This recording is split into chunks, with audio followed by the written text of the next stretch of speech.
hadirin wal hadirat, jamaah salat Aisyah rahimakumullah. Hakikatnya perintah puasa Ramadan adalah mengajarkan kita agar selalu hati-hati dalam hidup. Karena orang yang selalu berhati-hati dalam melangkah, hati-hati dalam menjalani kehidupan ini, maka bisa dipastikan dia akan lebih selamat dibanding yang ceroboh. Amalan-amalan Ramadan, baik yang wajib maupun yang sunnah, endingnya adalah menghantarkan kita menjadi pribadi-pribadi yang terbaik, pribadi-pribadi yang selalu berhati-hati dalam menjalani sisa kehidupan yang ada. Kita bersyukur dijadikan oleh Allah menjadi umat Rasulullah baginda Nabi Muhammad sallallahu alaihi wasallam.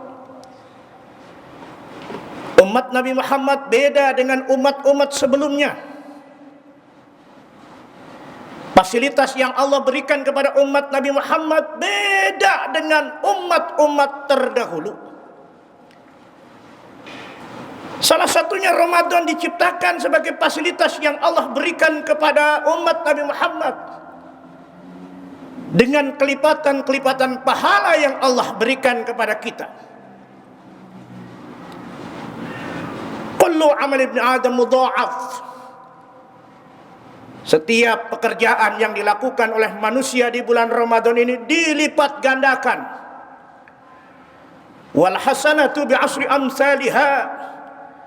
Satu kebaikan yang dilakukan oleh umat Nabi Muhammad di bulan Ramadan ini dilipat gandakan sekurang-kurangnya 10 kali lipat. Ila sab'i mi'ati dhi'fin, sampai 700 kali lipat. Ini salah satu bagian daripada keistimewaan yang Allah berikan kepada umat Nabi Muhammad, umat terbaik karena fasilitasnya juga terbaik. Tapi tentu menjadi umat terbaik bukan hanya sekedar lahir dan hidup pada periode kenabian Nabi Muhammad. Umat terbaik mesti memiliki syarat yang harus dikerjakan. Meskipun hidup bersama Nabi, bahkan mungkin kerabat Nabi, apakah dia pamannya Nabi? Kalau dia tidak memenuhi persyaratan menjadi umat terbaik dari umat Nabi Muhammad, maka tentu tidak akan menjadi umat yang terbaik, menjadi umat Nabi Muhammad. Apalagi kita yang hidup jauh dalam masa kehidupan Rasulullah sallallahu alaihi wasallam. Untuk menjadi umat terbaik, Allah Subhanahu wa taala memberikan informasi kepada kita. Sekurang-kurangnya ada 3 syarat yang harus kita miliki kalau kita ingin menjadi umat Nabi yang terbaik. Mudah-mudahan dalam mimbar yang singkat ini kita bisa merenung dan bisa memenuhi, mengamalkan persyaratan-persyaratan untuk menjadi umat Nabi yang terbaik. Allah Subhanahu wa taala berfirman, kuntum khaira ummatin. Kamu umat Muhammad adalah umat terbaik, sebaik-baik umat. Ini pujian dari Allah Subhanahu wa taala. Tapi Allah setelah memuji memberikan 3 persyaratan kalau kita ingin memenuhi menjadi umat yang terbaik tadi. Yang pertama disebutkan oleh Allah, ukhrijat linnas. Kalau kita ingin menjadi umat Nabi yang terbaik adalah hendaklah kita mampu menjadi pribadi yang bisa memberikan kontribusi manfaat bagi manusia lainnya. Karena kodratnya kita umat Muhammad diciptakan, ukhrijat, dikeluarkan, dilahirkan, diciptakan linnas, untuk bisa memberi manfaat bagi manusia lainnya. Manusia hidup tidak mungkin terhindar dari nilai-nilai sosial, karena manusia adalah makhluk sosial. Maka Nabi dalam hadis mengatakan, khairun nas anfa'uhum linnas. Sebaik-baik manusia adalah dia yang bisa memberi manfaat bagi manusia lainnya. Allah Subhanahu wa taala menitipkan bermacam-macam kenikmatan kepada kita. Ada kalanya Allah titipkan kepada kita nikmat berupa harta berlimpah. Wahai orang-orang yang dititipi oleh Allah harta berlimpah, orang-orang kaya, jangan pernah bermimpi menjadi umat Nabi yang terbaik kalau belum mampu memberikan kebaikan kepada orang lain. Harta yang dimilikinya hendaklah bisa dimanfaatkan, bisa dinikmati oleh orang lain yang membutuhkannya. Sekecil apapun harta yang kita miliki, ada hak-hak orang lain yang harus kita salurkan. Kalau kita mampu dengan hartanya berbagi, apalagi di bulan Ramadan ini, subhanallah, bulan penuh kelipatan. Satu kebaikan menjadi 10 kali lipat sampai 700 kali lipat. Alangkah ruginya kalau kita enggak berlomba-lomba melakukan kebaikan-kebaikan. Puasa hari ini, tadarus hari ini, tarawih hari ini di bulan Ramadan ini beda dengan puasa, dengan tadarus, dengan ibadah sunnah di bulan-bulan lain. Sedekah kita hari ini di bulan Ramadan beda dengan sedekah kita di bulan-bulan lain. Kalau hari ini kita mengeluarkan sekecil-kecilnya 5.000 rupiah untuk memasukkan ke kotak amal, ini paling kecil. Saya pikir jamaah di tempat ini rasanya nggak mungkin kalau masih mengeluarkan uang yang bergambar golok. Rasanya tidak mungkin, mustahil kalau masjid semegah ini, jamaah semewah ini mengeluarkan recehan nominal 2.000 rupiah. Saya meyakini paling kecil 5.000 rupiah. 5.000 rupiah kita masukkan dalam kotak amal di bulan Ramadan ini. Tentu beda dengan 5.000 rupiah yang kita masukkan dalam kotak amal yang sama tapi di bulan yang lain. Karena di bulan ini dijanjikan kelipatan pahala. 5.000 dilipat gandakan menjadi 10 kali lipat sampai 700 kali lipat. Kita bisa hitung 5.000 kali 700. Itu nominal terkecil yang kita keluarkan. Saya berkeyakinan jamaah di sini akan lebih banyak lagi memberikan sedekah di bulan Ramadan ini. Ini menunjukkan manfaat dari harta kita.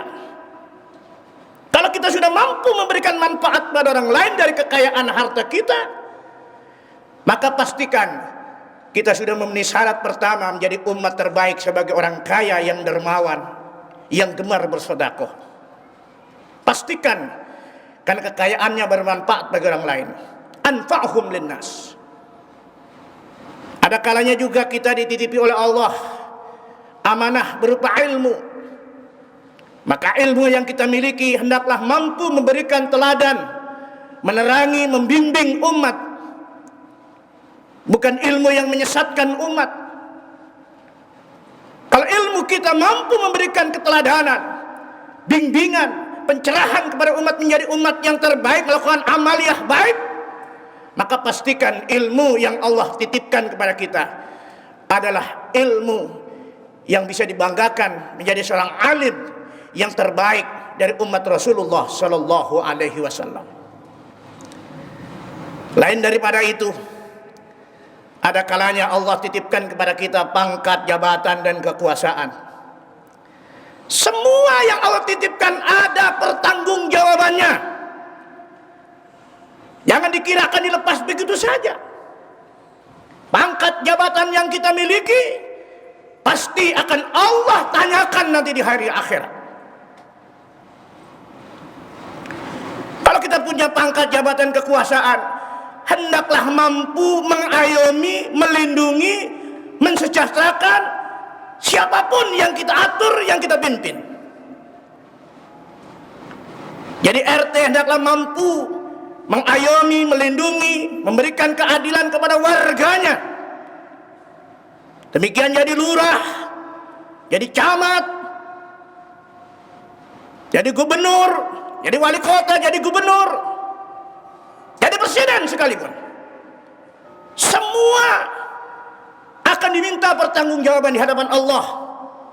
Sejauh mana amanat, pangkat jabatan dan kekuasaan yang Allah titipkan, sudahkah memberikan perlindungan kepada rakyat, kepada umat? Karena itu adalah kewajiban bagi setiap mereka yang mendapatkan titipan berupa pangkat jabatan dan kekuasaan. Kalau kita punya pangkat jabatan kekuasaan kemudian seenaknya kita memberikan kedoliman di mana-mana, ketidakadilan, kemungkaran dibiarkan begitu saja, percayalah, jangan pernah bermimpi menjadi pejabat yang khairul ummah. Jangan pernah bermimpi menjadi penguasa yang umat terbaik dari Rasulullah. Semua akan dipertanggungjawabkan di hadapan Allah Subhanahu wa ta'ala.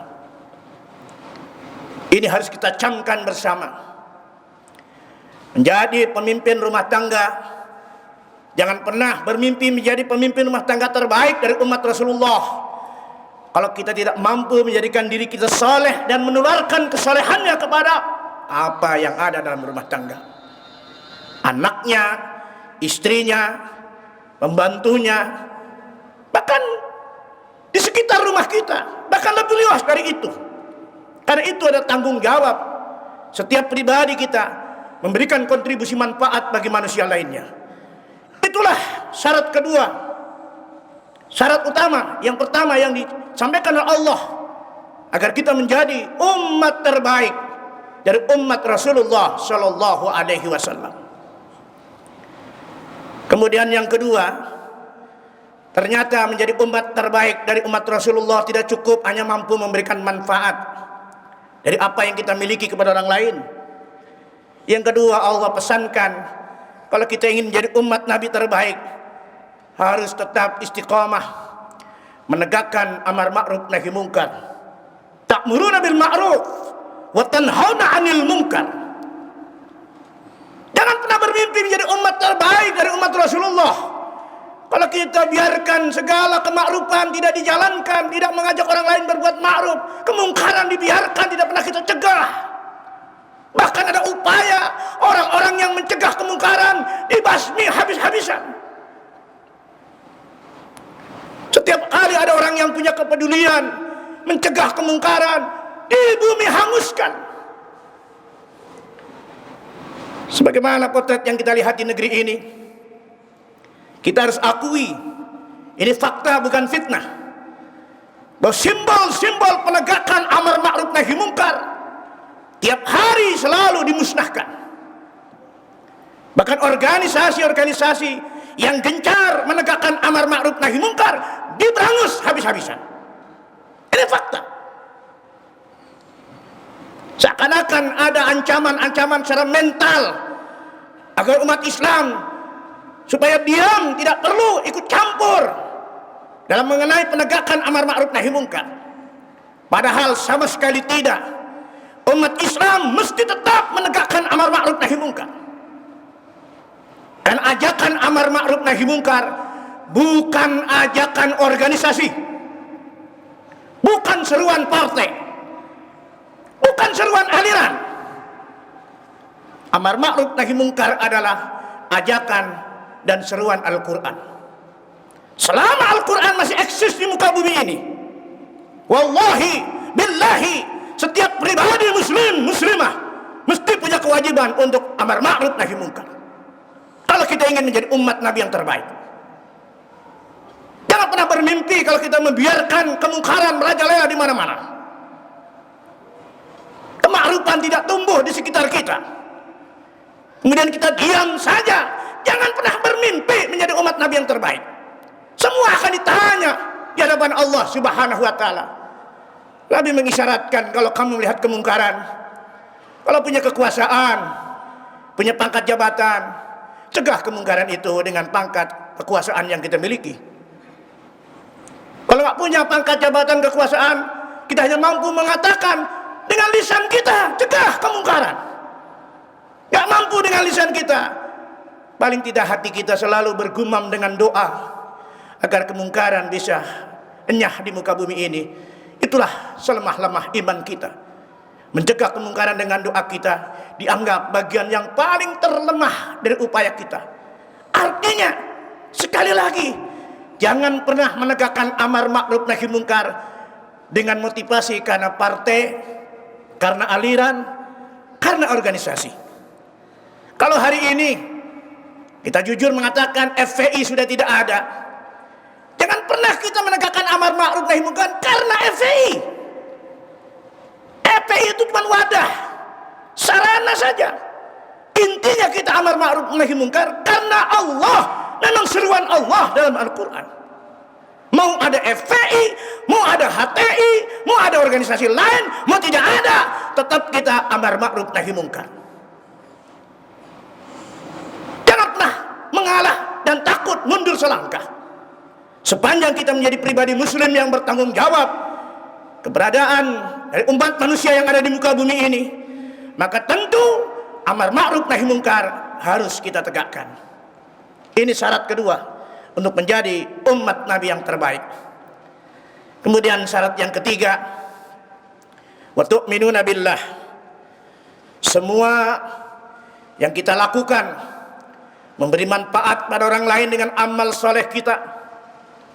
Apakah amal soleh itu berupa harta yang kita sedekahkan? Apakah amal soleh itu dengan ilmu yang kita pelajarkan kepada orang lain? Apakah amal soleh itu dengan pangkat jabatan kekuasaan yang kita miliki? Semua, termasuk mencegah kemungkaran yang ada di sekitar kita. Jangan sampai meleset daripada bingkai keimanan pada Allah Subhanahu wa Ta'ala. Hanya yang dilakukan karena iman kepada Allah, imanan wahtisaban. Karena iman kepada Allah, bukan karena nafsu, bukan karena golongan, bukan karena aliran, bukan karena organisasi, tapi karena iman kepada Allah dan mengharap pahala dari Allah. Itulah yang akan diterima oleh Allah dan akan membuahkan pahala untuk bekal kehidupan kita di akhirat kelak. Maka tentu Ramadan juga mengajarkan kita untuk istiqomah dalam keimanan kepada Allah Subhanahu wa Ta'ala. Itulah para jemaah sekalian, misi daripada Ramadan yang sengaja Allah ciptakan agar kita semakin hati-hati dalam hidup. Kalimat taqwa, la'allakum tattaqun, artinya kita diperintahkan untuk hati-hati.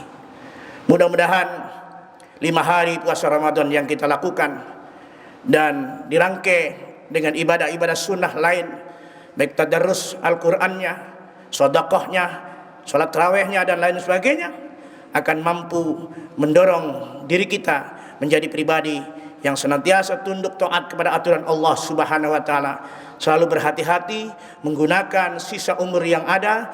Mudah-mudahan Allah Subhanahu wa Ta'ala memberikan kita sehat lahir batin. Yang sedang sakit, mudah-mudahan Allah berikan kesembuhan. Jadikan anak cucu kita anak cucu yang salihin wa salihat. Orang tua kita, guru-guru kita, teman-teman kita yang telah berpulang ke rahmatullah, diampuni dosa dan kesalahannya. Jadikan kuburnya raudhah min riyadil jannah. Di saat kematian menjemput kita, kita mati dalam keadaan husnul khotimah. Terima kasih, inilah yang dapat saya sampaikan. Mudah-mudahan bermanfaat. Pasti ada kehilapan dan kesalahan. Mohon dibukakan pintu maaf yang sedalam-dalamnya. Hadanallahu yakum ajma'in. Wallahul muwaffiq ila aqwamit thoriq. Assalamualaikum warahmatullahi wabarakatuh.